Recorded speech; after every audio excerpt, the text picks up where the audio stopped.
Oliveira, ex-radialista, candidato a vereador, empresário, que foi preso na última semana, acusado de importunação sexual de menores. Vamos lembrar mais uma vez que não fizemos matéria para defender ou acusar ninguém, nem o Cláudio Oliveira e nem a outra parte, que é a família da menina. Então, fizemos como todo profissional e como todo profissional gostaria de fazer. Tenho certeza que vários profissionais da imprensa gostariam de fazer essa matéria e matéria desse tipo. Então, essa matéria é exclusivamente profissional, sem defesa, sem acusação a ninguém. Assistam a matéria e tire você as suas próprias conclusões sobre o que diz Cláudio Oliveira. Acompanhe aí.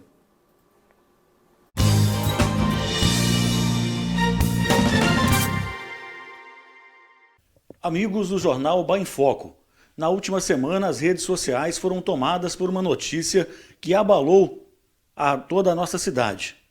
Cláudio Oliveira, ex-radialista, empresário, candidato a vereador, teria sido preso, detido, numa tarde de terça-feira, por conta sobre a alegação de importunação sexual de menor. E o Cláudio resolveu nos procurar, agora já solto, chegou a ser detido, resolveu nos procurar para passar à população, para passar a todos os ubaenses e também a região, a sua versão do que aconteceu naquela tarde. Nós estamos aqui, na residência do Cláudio, e vamos conversar com ele, para esclarecer todos os assuntos e todas as dúvidas que nós, da TV UAI e do jornal Bah em Foco, tínhamos até então sobre esse caso. Cláudio, boa tarde, primeiramente. Por que você resolveu procurar o jornal Bah em Foco? Ô Júlio, primeiramente eu quero agradecer a você, agradecer ao Gerson, né? Até porque são pessoas do meu convívio, né? São pessoas que você, por exemplo, trabalhou comigo, sabe muito bem a minha índole e por isso eu resolvi procurá-los. Porque até então é muito fácil você massacrar alguém quando este alguém está ausente, quando este alguém não está tendo o direito de resposta, que foi o meu caso. Eu fui preso, os senhores vão saber daqui a pouco o motivo e poderão tirar suas conclusões. Eu fui preso, retirado do seio da sociedade, enquanto as pessoas maldosas, aquelas que não gostam de mim e têm lá os seus motivos ou não, né? Mas aquelas pessoas aproveitaram aí o ensejo da minha ausência para falarem absurdos aí a meu respeito, né? Que não condiz com as realidades do fato. Por isso eu solicitei a presença de vocês e desde já agradeço vocês de antemão terem disponibilizado esse tempo para que eu pudesse também dar a minha versão dos fatos. Ô Cláudio, primeiramente vamos do início. O que exatamente aconteceu naquela fatídica tarde de terça-feira? Bom, Júlio, eu tinha uma babá que trabalhava comigo e ela iria sair na sexta-feira.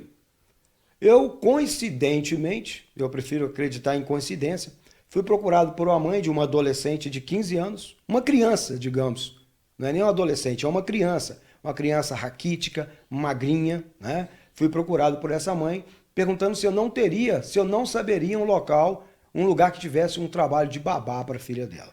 Eu disse para ela que eu teria a partir de segunda-feira, que a minha babá ia sair e que eu teria. Pois bem, juntamente com a mãe, combinei valores, horário de pegar, que seria de 8 às 18 horas, que é o horário que a minha mulher chega do trabalho, e deixei para ela claro, falei, olha, com comida você não precisa preocupar, porque eu saio e faço as minhas entregas, mas eu volto para casa, eu mesmo vou preparar a comida do meu filho, o seu trabalho é só dar a ele comida e por volta das 17 horas dar a ele o banho, jantar e pronto. Beleza. Segundo dia ela veio, foi normal. Na terça-feira ela atrasou, ela chegou por volta de 8h15 e eu já cheio de entregas para fazer, né? Que as minhas entregas começam cedo. A pessoa termina o gás, quer fazer um café, então termina muito cedo. Ela chegou tarde, eu peguei a moto, deixei o meu filho dormindo ainda, peguei a moto, fui até a residência dela. Lá, fui atendido pela sua genitora, que falou, olha, ela acabou de sair daqui. Então, falei, então nós nos encontramos, que eu passei por baixo, ela deve ter passado por cima, nós nos desencontramos. Cheguei aqui e chamei a atenção dela. Falei, olha, você não pode chegar esse horário porque você me complica. Este horário eu já estou de pé esperando você chegar para fazer as minhas entregas. Então você não pode. Ficou meia emburrada, mas vida que segue. Peguei meus afazeres e fui fazer entregas de água e de gás. Por volta de 11h30, meio-dia, preparei a comida do Arthur, botei no pratinho, dei ela para dar ao Arthur, voltei para minhas entregas. Como faço todos os dias, porque eu trabalho com peso, trabalho com entregas, é pesado você trabalhar com gás e água o dia todo, é uma pressão muito grande. Todos os dias, depois que eu faço as minhas entregas, por volta de 1h30, 2h, é comum eu tirar um cochilo na minha sala. Assisto um programa de TV e dali mesmo eu acabo cochilando e tomando dando uma relaxada no meu corpo. Beleza. Isso quando eu não tenho muito serviço e que dá tempo. Na terça-feira eu tive tempo. Peguei, deitei na sala, essa menina na cadeira logo na frente do sofá, cuidando do Arthur, e o Arthur na cadeira logo na frente assistindo o desenho. O Arthur começou a cair da cadeira. Peguei o Arthur, levei para o quarto e ela continuou assistindo o filme dela. Se eu não me engano, ela estava assistindo até o filme O Todo-Poderoso. Continuei dormindo normal. Quando foi 4h30 da tarde, alguém bate em meu portão. Batem no meu portão, eu coloquei a bermuda por cima do short que eu estava vestindo. Para os senhores terem uma ideia, o short é este aqui. É um short bastante comprido. Esse é o short que você utilizava? O short que eu utilizava no dia. Inclusive, lá eu abordei o delegado. Falei, doutor, esse short tem alguma mancha aqui, doutor? Que possa parecer de que eu tenha ficado excitado, de que eu tenha mostrado propositalmente alguma coisa para a menina? Ele falou, não, Cláudio, não tem. Eu falei, pois é, doutor, era esse short que eu estava quando a PM chegou lá em casa. Então vocês viram que o short é largo, não teria como ver nada nesse short, eu deitado no sofá e de bruço, e dormindo. Fui lá, atendi eles, batendo no portão. O rapaz que diz irmão dela perguntou o que eu tinha feito com a irmã dele. Eu falei, eu tô acordando agora com vocês me acordando. Ah, porque a minha irmã chegou lá em casa e falei, meu amigo, nem sabia que sua irmã tinha ido lá. Porque o meu portão é eletrônico, mas ele abre também manual. Ela abriu ele manual e foi até em casa e contou para a mãe que tinha visto. Isso por volta de 16h30. A mãe veio, eu expliquei para ela que nada tinha acontecido, que eu estava até dormindo, e a mãe pediu para que eu acertasse os 2 dias de serviço com ela. Assim foi feito. Vim aqui dentro, peguei minha carteira, levei para eles R$30, acertei e eles foram embora. Para mim, Júlio, ali estava resolvido. Porque a própria menina não, em momento nenhum, disse para a mãe que eu mostrei, que eu pus a mão nela, que eu tentei agarrá-la. Ela disse que teria visto. E nem que você teria insinuado alguma coisa, falado? Em momento nenhum. A menina foi muito tranquila no seu depoimento. Depoimento desse que acabou me ajudando e muito. Porque ela só contou o que ela acha, o que ela achava que teria visto. Chegou uma viatura aqui por volta de 19h15. Eu tenho até testemunha que a minha vizinha Sandra estava ali na janela. Falaram comigo, Cláudio, não vou te algemar porque eu não vejo necessidade, mas você vai ter que me acompanhar até a delegacia. Para mim, ir à delegacia seria uma forma apenas de explicar a situação. Eu falei, olha, a menina estava na minha casa, eu estava dormindo, ela alega ter visto algo quando eu dormia. Mas não.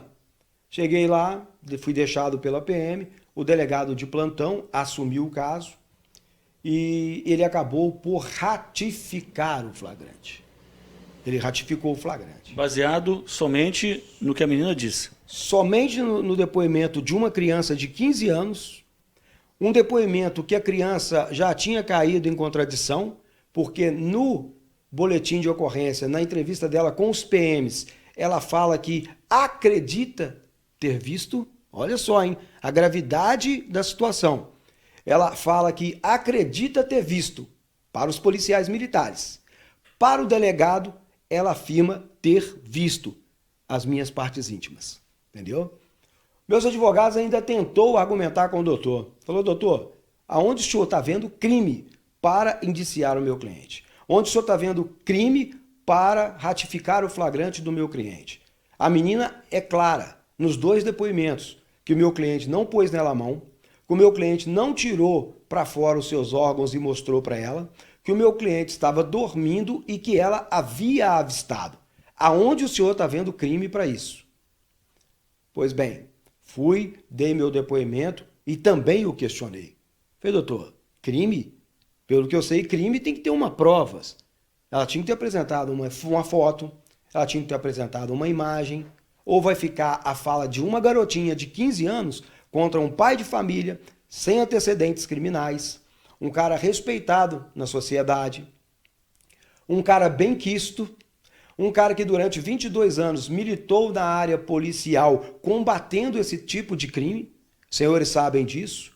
Eu fui o cara que denunciei um vereador por estupro de vulnerável, com todos os argumentos possíveis na mão, como foto, imagem, vídeo, testemunha, que foi eu a testemunha viva deste caso.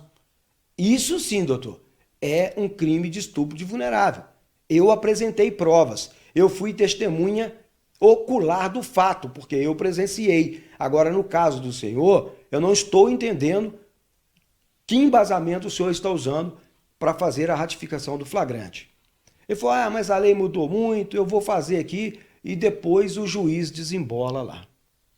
Mas aí eu pergunto, Júlio, o juiz desembola lá depois que eu for parar num presídio com elementos de alta periculosidade, a distante de quilômetros da minha cidade, sem poder se despedir dos meus, com a rede social me sentando o cacete sem saber a realidade dos fatos, não que eu esteja preocupado, viu? Inclusive eu aproveito para mandar um abraço para vocês das redes sociais, não que eu esteja preocupado com vocês. A minha preocupação maior é com aqueles que eu convivo, com a minha mulher, que sabe da minha índole, está comigo há 6 meses, dos meus 4 filhos, que abraçaram a minha causa e me tiraram daquele lugar. Aliás, 6 anos, né? Isso, 6 anos, desculpa. 6 anos que eu tenho um relacionamento. Qualquer mulher que não confiasse no marido ou que soubesse que ele tem uma índole duvidosa, a primeira coisa que ela teria feito é juntado as roupas dela e ido para casa dos parentes. Não estaria aqui me aguardando ansiosa como estava. Você estava com saudade? Hein? Olha pro papai. Olha para mim. Vem cá, não precisa ficar com vergonha deles, não? É amigo do papai. Você estava com saudade do pai? Muita? Você gosta muito do papai? Mais do que batom com jujuba? Chocolate de ameixa. Mais de chocolate de ameixa? Então é isso, Gerson. É isso, Júlio. Toda vez que eu saio para fazer uma entrega e volto, ele abre o portãozinho que eu tenho aqui onde vocês passaram, vai ao meu encontro e fala, papai, eu te amo. Agora você imagine eu dentro de uma cela, pensando nesse menino o dia inteiro, vindo eco na minha cabeça toda hora de esse papai, eu te amo. Não estou aqui fazendo média para ninguém, estou apenas relatando o que eu passei, o que eu senti longe desse aqui. E pensando que esse menino podia dar um troço. A mãe dele ele não dormia à noite, emagreceu, olha aqui, emagreceu, ele era gordinho. A mãe dele disse que ele não comia direito, desde o dia que eu fui preso, desde terça-feira que ele não come. A mãe dele tendo que inventar desculpa para ele, que eu estava na casa da vovó, cuidando da vovó, que a vovó tinha caído e quebrado o braço, né, Tutu? De novo? De novo, quebrou o braço. 2 vezes já que ela quebra o braço. Então minha mulher teve que inventar isso, Júlio. O Cláudio, dali... Perdão. Entendeu? Para que ele pudesse coisar. Bom. Dali você não voltou mais. Desde o momento em que a viatura parou aqui na sua casa e o conduziu até a delegacia, dali você não mais retornou para o seu lar e foi direto para a cadeia, é isso? Sim, eu fiquei na celinha, por volta de 10 e pouco, uma viatura do sistema penitenciário me pegou, me levou para Eugenópolis, onde eu fiquei, até sair o meu alvará. Eu quero aqui enaltecer e parabenizar a postura de um profissional do judiciário. Eu quero aqui enaltecer o doutor Nilo. Não que ele tenha feito nada para me beneficiar. Ele apenas não fez nada para me atrasar. E olha que é de conhecimento de todos que eu e o doutor Nilo já tivemos algumas arestas. Inclusive eu com processo contra ele com processo contra mim.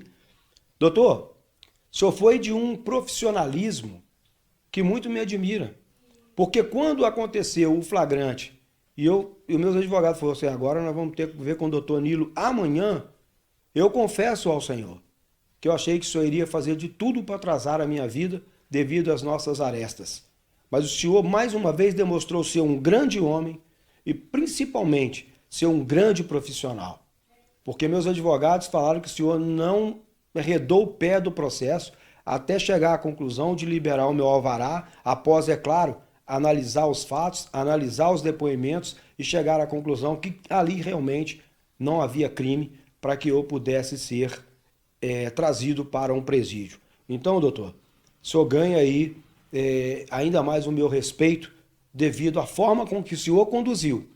Não com a forma que o senhor tenha me beneficiado ou prejudicado, mas pela forma profissional e ética que o senhor conduziu o processo de me colocar em liberdade. Liberdade esta que poderia ter ocorrido na sexta-feira se nós não tivéssemos a infelicidade de cair o sábado e o domingo, o fórum não tem movimento e aí acabou saindo na segunda-feira à tarde. Então, doutor, meu muito obrigado pelo profissionalismo.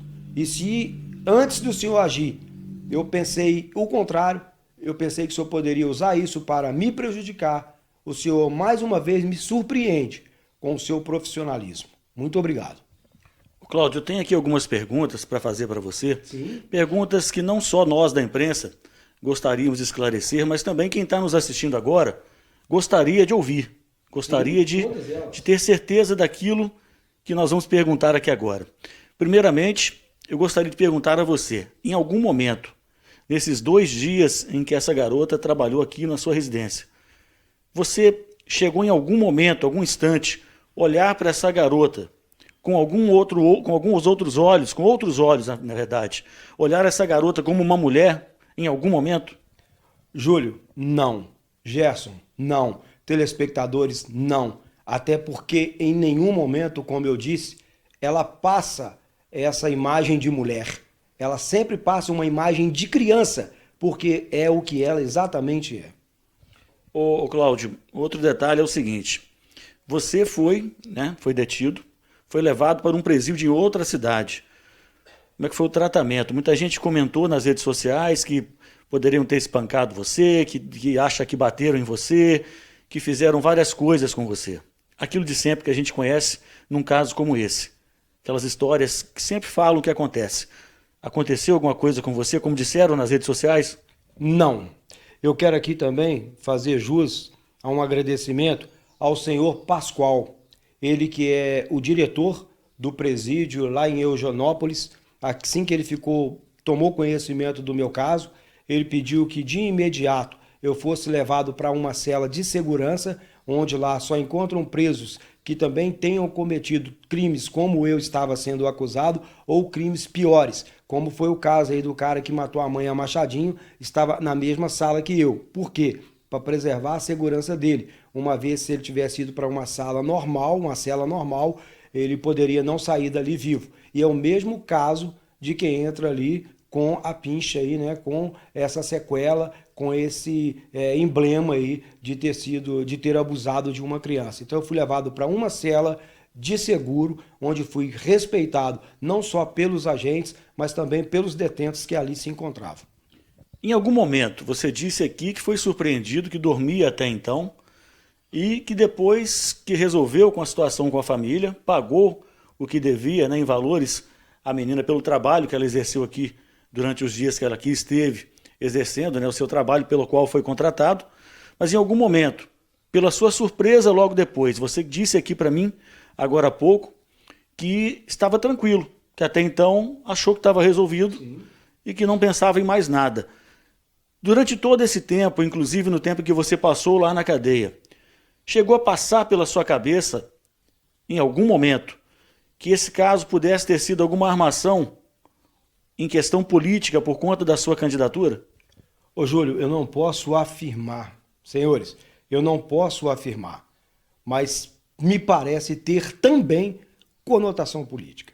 Ou essa pessoa não gosta de mim e nunca demonstrou, até porque, Júlio, é uma pessoa que eu já beneficiei, é uma pessoa humilde, uma pessoa pobre, que por 2 vezes não teve condições de comprar o gás para fazer a comida para sua casa e eu dei o gás de graça para ela, essa mãe dessa menina.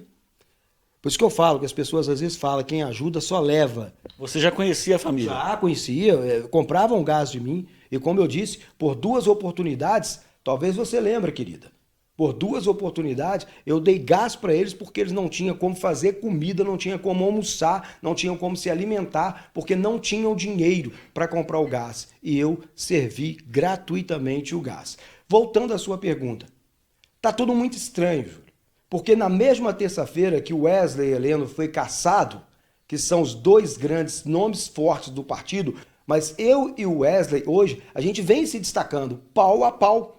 Eu fiz uma pesquisa recentemente, a pesquisa que eu fiz, ela me dava 83% de votos favoráveis e apenas 17% não votavam em mim. Então eu não duvido, principalmente, Júlio, o que me chamou muita atenção, até então eu não estava pensando em política, mas principalmente o tempo demorado entre o fato, onde eles vieram aqui receber os dias da menina e vieram aqui para saber o que tinha acontecido e deixaram a minha casa como se tudo tivesse sido resolvido numa boa, para uma polícia chegar aqui em casa às 7 horas, ou seja, 2 horas e meia após o fato. Aí eu tive mais certeza que pode sim ter alguma conotação política. Agora, Cláudio, você nas redes sociais, você falou pra gente que não acompanhou até agora o que as pessoas disseram nas redes sociais, foi informado de algumas coisas só, mas você foi julgado. Sim. Você foi julgado nas redes sociais por várias pessoas, eu posso afirmar isso aqui. Você foi julgado, você foi até acusado por algumas pessoas que diziam que isso que você fez, ou que você foi acusado, perdão, de ter feito pela garotinha, algumas pessoas disseram que isso é da sua índole, que você pratica esse tipo de ato e que não seria a primeira vez. O que você teria para falar para essas pessoas? Eu teria para falar para essas pessoas que são covardes, porque aproveitaram o ensejo que eu estava preso mais uma vez. Se você, querida, foi vítima disso, por que não procurou uma delegacia? Por que não foi na delegacia e fez um boletim de ocorrência? Fizesse um boletim de ocorrência. Agora, aproveitar da minha desgraça, aproveitar de eu estar ausente da mídia para poder me defender, para poder me combater com você e mostrar que você estava errada, se você tem alguma bronca de mim, procurasse na época a polícia, procurasse fazer um BO, procurasse entrar com um processo contra mim. Você, além de mau caráter, é mentirosa. Só isso que eu tenho para te dizer. Olhando ali para aquela câmera, agora, olhando para os nossos telespectadores, você afirma jamais ter cometido um ato como esse em momento algum? Ô, Júlio, telespectadores, eu jamais cometeria um ato desse. Primeiro, porque eu, ao longo de 22 anos, eu fui um cidadão que mais combati esse tipo de crime. Perguntar à mãe da criança não adianta, porque é tão safada quanto, né? Quem na época estava bulinando a filha dela no Horto Florestal.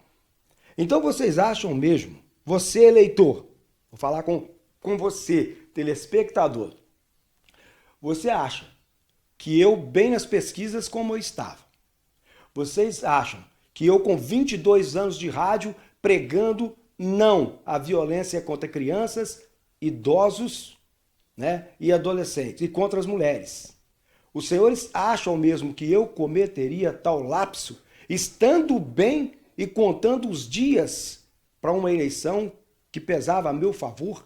Você acredita mesmo nisso? Com uma criança, se fosse uma mulher, mas a mulher tem um corpão, ela incitou ele. Não. Uma criança que não tinha nada para me oferecer. Então, senhores, fica aí o meu relato. Eu não fiz, não faria, e por isso que no início desta entrevista eu deixei claro que aqui o meu depoimento estava para aquelas pessoas que confiam em mim, para aquelas pessoas que acreditam em mim, para aquelas pessoas que sabem a minha índole, para os meus parentes, para o meu filho e para minha esposa que convive comigo 24 horas por dia. E aí, mais uma vez, eu pergunto, uma mulher de caráter iria saber que o marido dela se envolveu com a garotinha criança de 15 anos, iria esperá-lo emocionada, como ela esperou a minha volta para casa no dia de ontem? Façam vocês as suas conclusões. Você adiantou um assunto que eu ia até tocar, mas você já até respondeu agora, que é a respeito da sua esposa, a respeito da sua família. Você já disse até que a sua mãe não tem conhecimento dessa sua prisão, né, por ser, né, quase... Vou contar para ela posteriormente. Vou contar posteriormente para ela. Até porque não vai ter como esconder, porque eu tô careca. E eu tô morrendo de saudade de ver a minha mãe. Eu vejo ela sempre, vou todo domingo na casa dela, ligo todo dia. Ela questionou, o que está acontecendo com o Cláudio? Que ele tá, a minha irmã teve que mentir, falar que eu estava sem celular, né, porque eu estava preso e ela não podia saber. Minha mãe já é uma senhora de idade, com seus problemas de saúde, e eu não queria, além de carregar a fama de um detento, carregar também aí o peso na consciência de ter matado a minha mãe. Cláudio, depois desse episódio, você recentemente chegou em casa, né? Sim, cheguei ontem. Chegou ontem em casa, no caso. Nós estamos aqui gravando essa entrevista na terça-feira, mas o Cláudio chegou em o bar na segunda-feira. Né? Depois disso, depois que você veio para o bar, ou durante esse tempo todo, você teve algum contato, seja pessoalmente ou até via telefone, com a família que o acusou? Não, Júlio. E até porque fiquei tomando conhecimento pelo meu advogado que ela entrou com a medida protetiva contra mim. Será que isso tudo é medo da cagada que fez e agora está com medo de eu fazer algo? Eu até deixei um recado claro e deixo para você, querida, fica tranquila. Não precisava nem de medida protetiva, porque de gente igual vocês eu quero distância, mas quilômetros de distância. Não precisava de medida protetiva para eu me afastar de vocês, para eu não me aproximar. Agora, vocês terão muitas visitas, não minha, mas dos meus advogados. Mas pode ficar tranquila, não sou violento, não vou caçar por vocês. Se eu ver vocês de um lado, vou atravessar para o outro, para não ter o desprazer de encontrar com vocês. Né? E quem sabe o dia que o seu gás acabar e você não tiver dinheiro para comprar, você vai se lembrar de quantas vezes eu te quebrei o galho.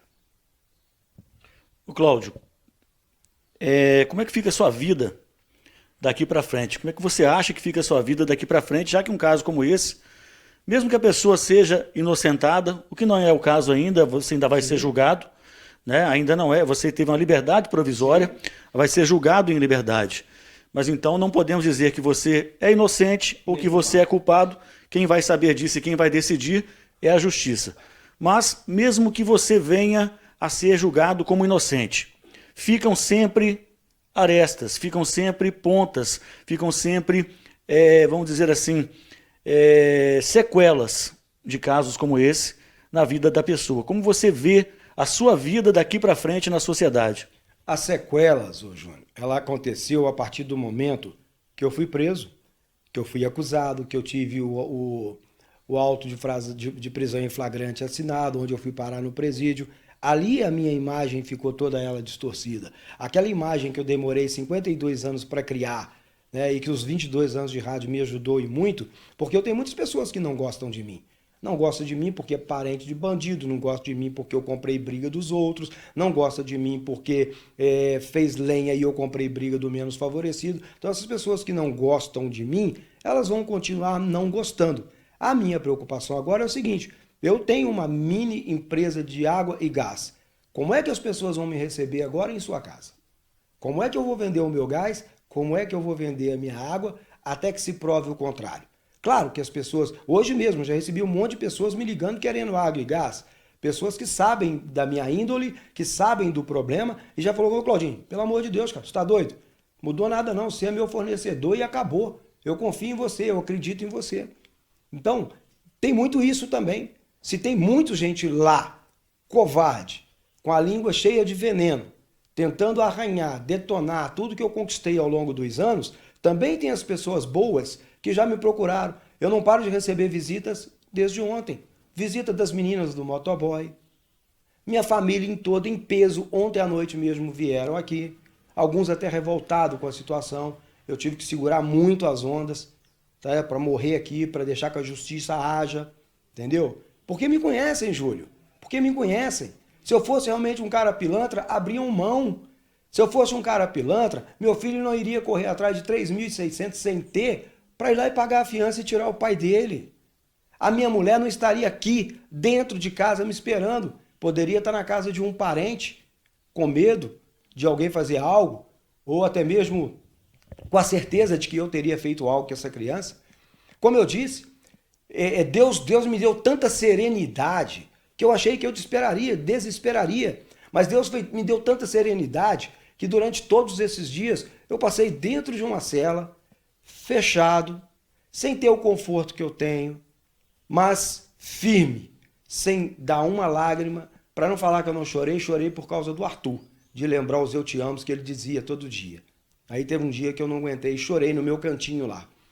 Mas não chorei, não demonstrei fraqueza para os agentes, não demonstrei fraquezas para os presos de cela que eu estava.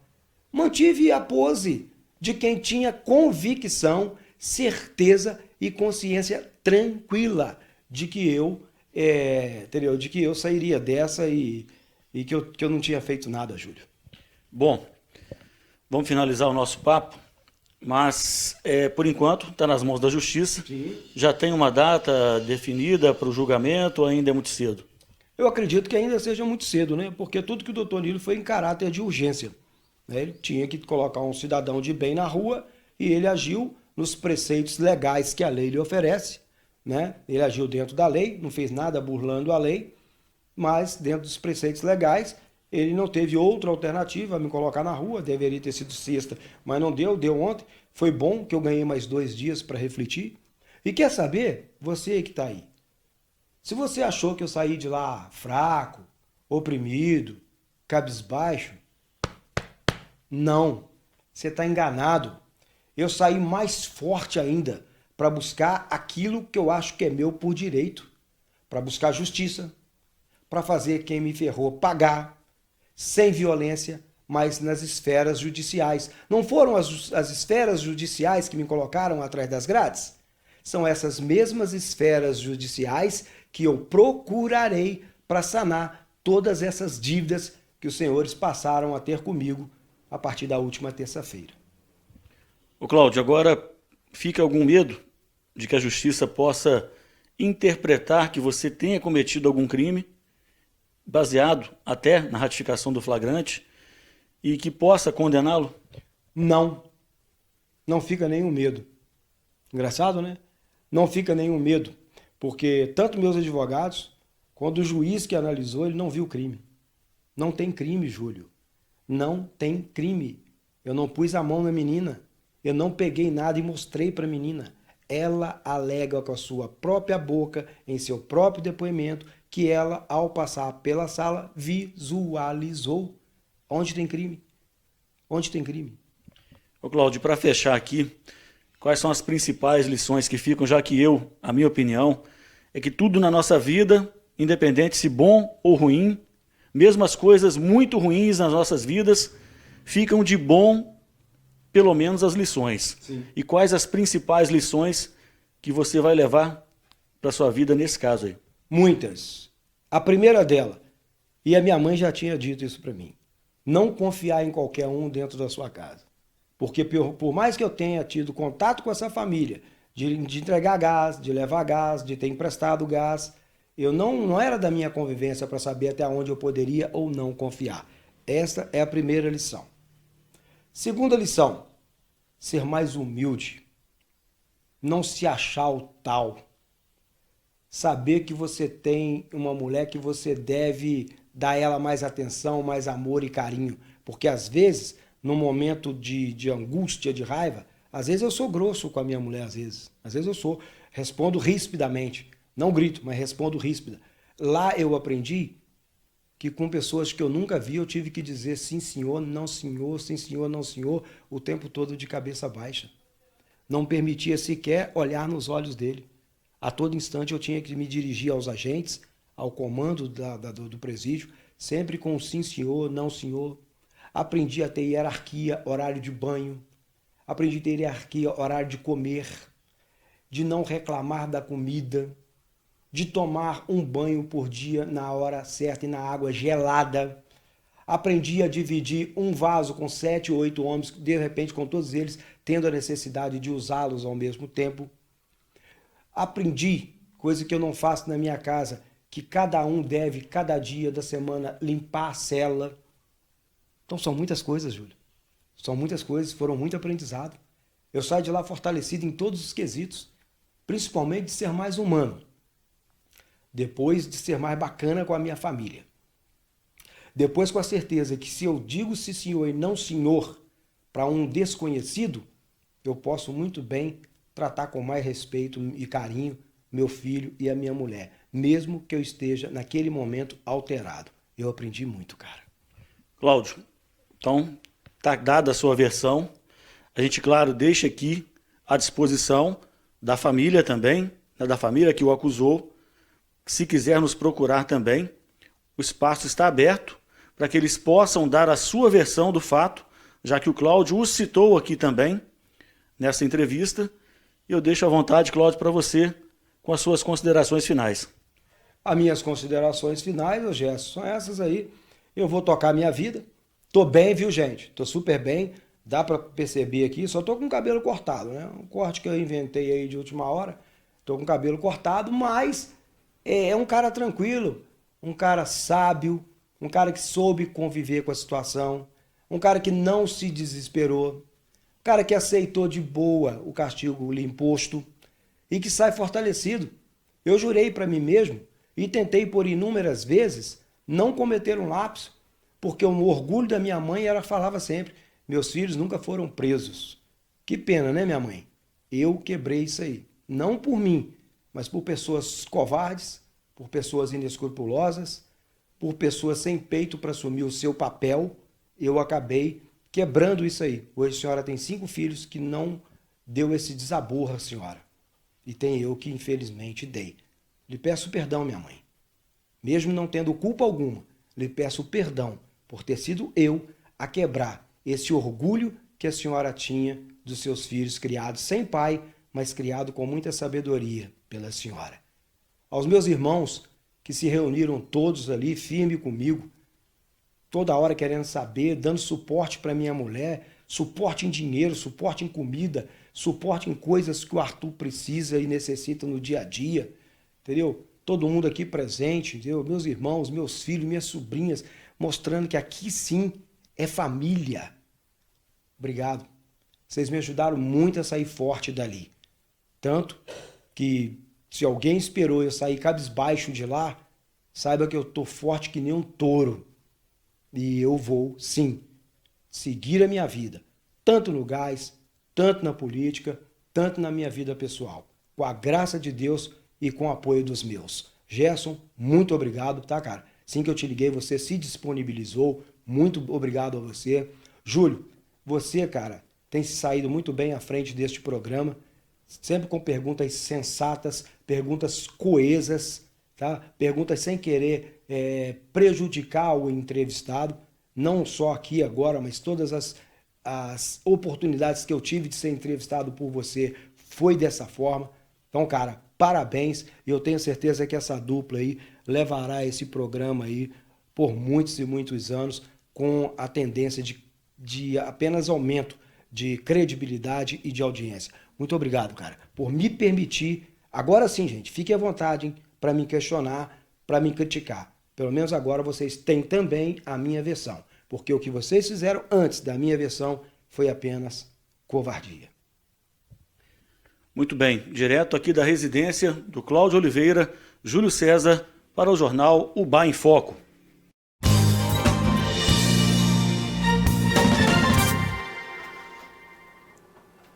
Muito bem, 12h36. Gente, não acabou ainda não. Ainda tem mais um trechinho aí. Nós falamos também com o advogado do Cláudio, o senhor Clenilson José Olímpio, e ele também deu a sua versão, as suas explicações sobre o caso aí do Cláudio Oliveira.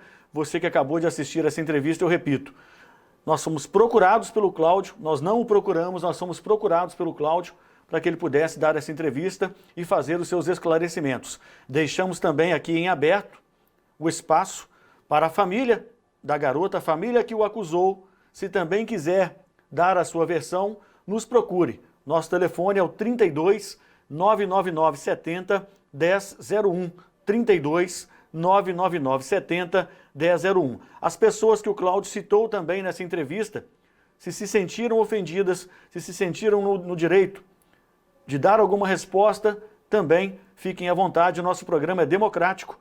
Nós procuramos sempre ouvir as duas partes, mas como nós não procuramos o Cláudio, e sim ele que nos procurou, nós também não vamos procurar a família, mas sim vamos deixar à disposição o nosso espaço, o nosso jornal, para que eles também possam se pronunciar e contradizer o Cláudio ou confirmar as acusações que ele disse aí.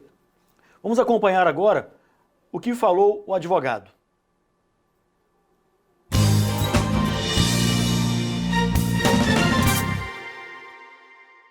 Muito bem, e depois de conversar com o acusado, o senhor Cláudio Oliveira, nós vamos conversar agora com um dos advogados que estão trabalhando com a defesa do acusado, o doutor Cremilson José Olímpio.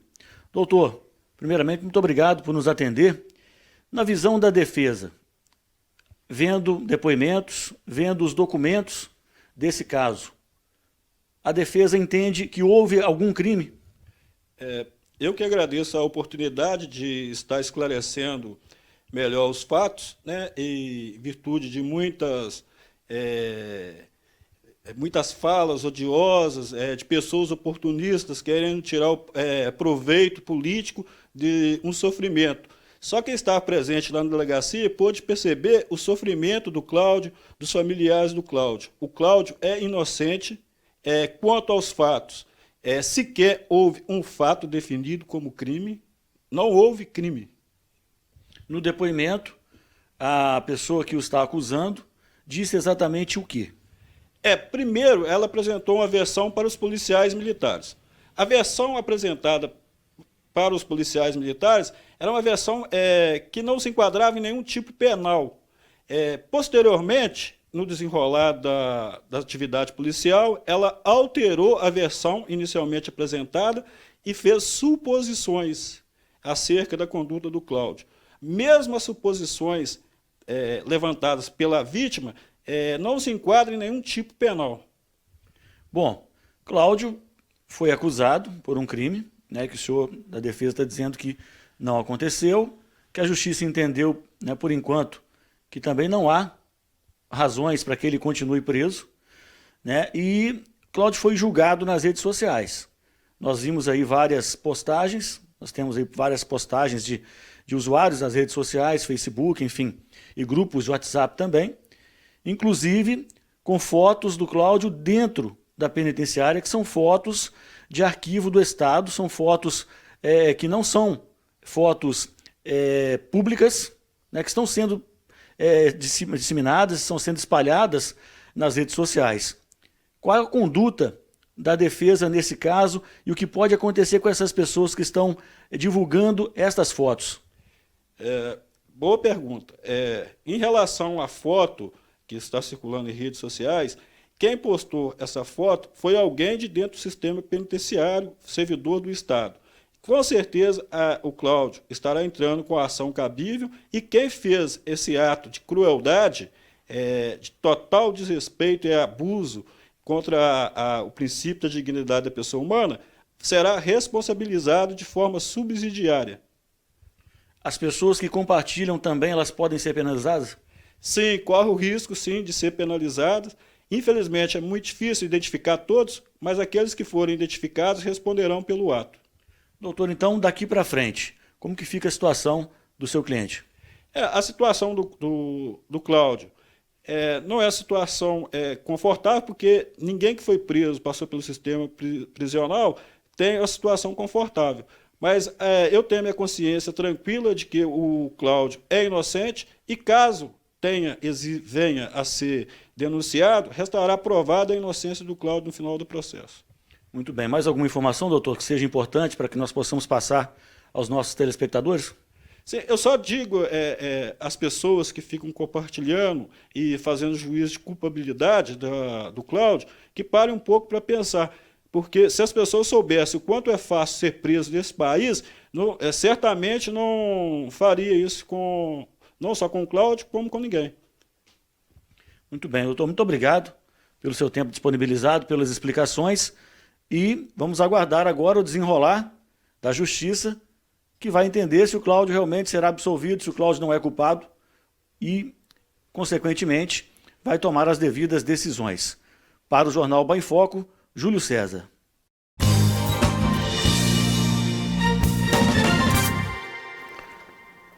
Bom, então, você pôde acompanhar o que disse o Cláudio Oliveira, o relato do Cláudio Oliveira sobre o que aconteceu. Também tivemos aí a fala do seu advogado, Dr. Clenilson José, e ele, Olímpio, né? Clenilson José Olímpio. E você pode tirar agora as suas conclusões. Não somos nós que vamos julgar inocente ou culpado, e sim a justiça, que é feita para isso.